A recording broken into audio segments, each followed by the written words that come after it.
প্রিয় দর্শক, আসসালামু আলাইকুম ওয়া রাহমাতুল্লাহি ওয়া বারাকাতুহু। দেশ এবং দেশের বাইরে থেকে যারা আজকের আমাদের প্রতিবেদনটি দেখছেন সকলকে প্রীতি এবং শুভেচ্ছা জানিয়ে শুরু করছি আমাদের আজকের প্রতিবেদন। দর্শক, আজ স্ক্রিনের সামনে যে বোনটিকে দেখছেন তার নাম হলো লিজা।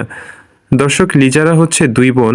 লিজা হচ্ছেন বড় এবং ছোট বোনের নাম হচ্ছে অহনা, সে হচ্ছেন ছোট। লিজার মা রয়েছেন এবং তার বাবা ছোটবেলায় মারা গিয়েছেন। লিজা বর্তমানে ক্লাস 9-এ পড়াশোনা করছেন। লিজা আমাদের সাথে কন্ট্যাক্ট করলো, তার জীবনের স্টোরি বললো আমাদেরকে। আমরা একটু আপনাদের সাথে সেটা তুলতে চাচ্ছি এবং লিজা এরকম একজন ভালো মনের মানুষ চায় যে তার পড়াশোনার এবং তার দায়িত্ব নিতে পারবে। দর্শক, চলে যাচ্ছি বিস্তারিত ভিডিওতে। সুপ্রিয় দর্শক, লিজার বাবা খুবই ছোটবেলায় মারা গিয়েছে। তার মাও বর্তমানে খুব অসুস্থ। লিজা বলল যে ভাইয়া, আমার এরকম একজন ভালো মনের মানুষ চাই যে আমার ছোট বোনটি অহনার এবং আমার মা এবং আমার দায়িত্ব নিতে পারবে। এরকম ভালো একজন মনের মানুষ চাই যে আমাদেরকে ভালোবাসবে। তো এরকম একজন ভালো মনের মানুষ চাই যে আমাদের পাশে থাকবে।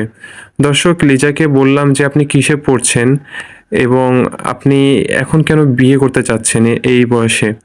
লিজা ক্লাস 9-এ পড়ছে বলল এবং বলল যে ভাইয়া, আমার বাবা মারা যাওয়ার পর থেকে আমাদের আর্থিক অবস্থা খুবই দুঃখে এবং কষ্টে কাটছে, যে কারণে আমি এরকম একজন ভালো মনের মানুষ চাই যে আমাদের পাশে থাকতে পারবে। এর জন্য আমি আসলে বিয়ে করতে চাচ্ছি।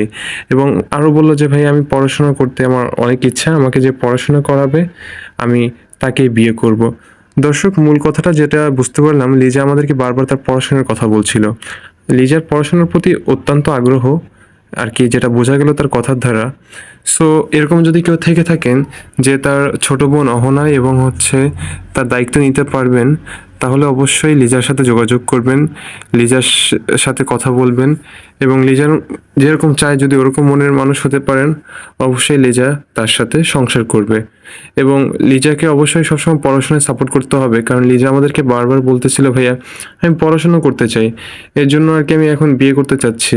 কারণ বললো যে ভাইয়া, আমার যদি পড়াশোনায় সাপোর্ট করে তাহলে দেখা যায় ভাই আমার আর কোনো সমস্যা হবে না।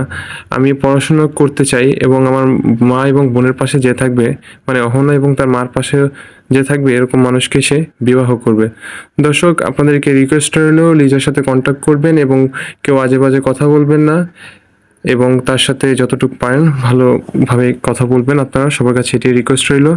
দর্শক, আপনাদেরকে আরেকটি রিকোয়েস্ট করছি, দিন শেষে একটি হলো ভালো কাজ করবেন এবং 5 ওয়াক্ত নামাজ পড়বেন এবং আজকের ভিডিওটি শেয়ার করে দিবেন, চ্যানেলটি সাবস্ক্রাইব করুন। সবাই ভালো থাকবেন, সুস্থ থাকবেন। আসসালামু আলাইকুম ওয়া রাহমাতুল্লাহি ওয়া বারাকাতুহু।